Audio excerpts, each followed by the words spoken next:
Hey guys, yesterday during Zoom, I started a book called Sideways Stories from Wayside School. Well, today we didn't get a chance to read, so I thought I would just go ahead and add it. Chapter 1 was Mrs. Gorf, and she turned all the kids into apples. And at the end, someone came in and ate Mrs. Gorf. She was the meanest teacher. So today I'm going to read chapter 2, Mrs. Jewls. Mrs. Jewls had a terribly nice face. She stood at the bottom of Wayside School and looked up. She was supposed to teach the class on the 30th story. The children on the 30th story were scared.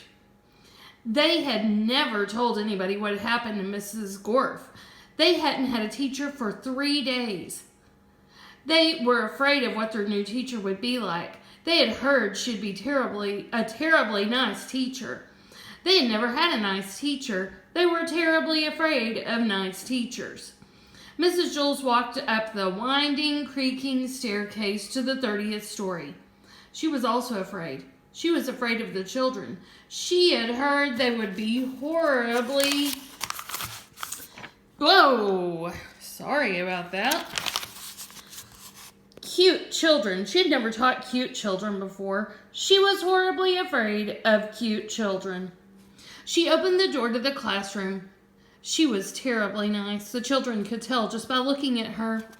Mrs. Jewls looked at the children. They were horribly cute.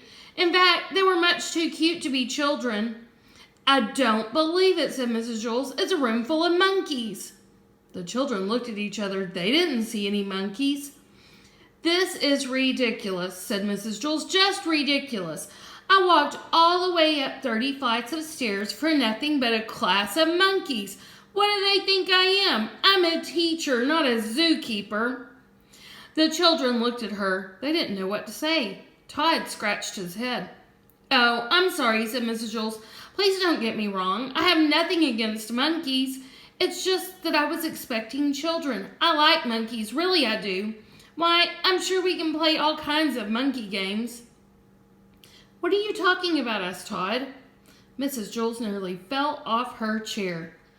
"Well, what do you know? A talking monkey. Tomorrow I'll bring you a banana."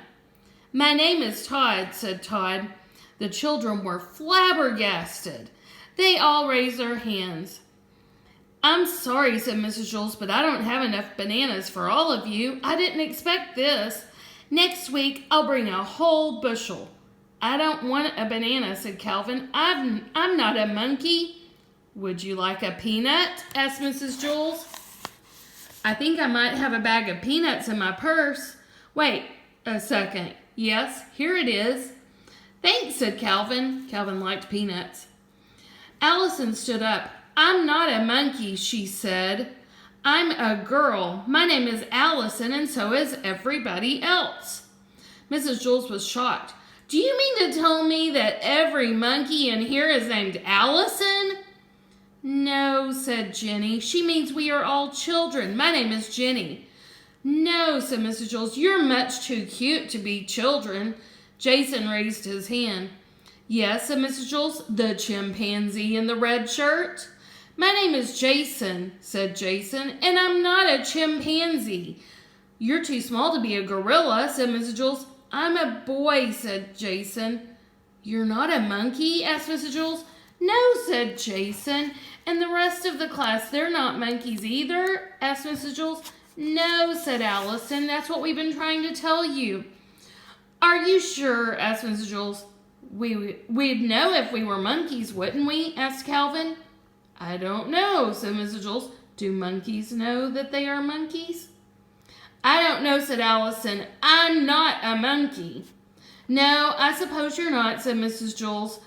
"Okay, in that case, we have a lot of work to do. Reading, writing, subtraction, addition, spelling. Everybody take out a piece of paper. We'll take a test now." Jason tapped Todd on the shoulder. He said, "Do you want to know something? I liked it better when she thought we were monkeys." "I know," said Todd. "I guess now it means she won't bring me a banana." There will be no talking in class, said Mrs. Jewls. She wrote Todd's name on the blackboard under the word discipline. So that's chapter 2. Tomorrow we will read chapter 3, Joe. All right, have a good day. Bye.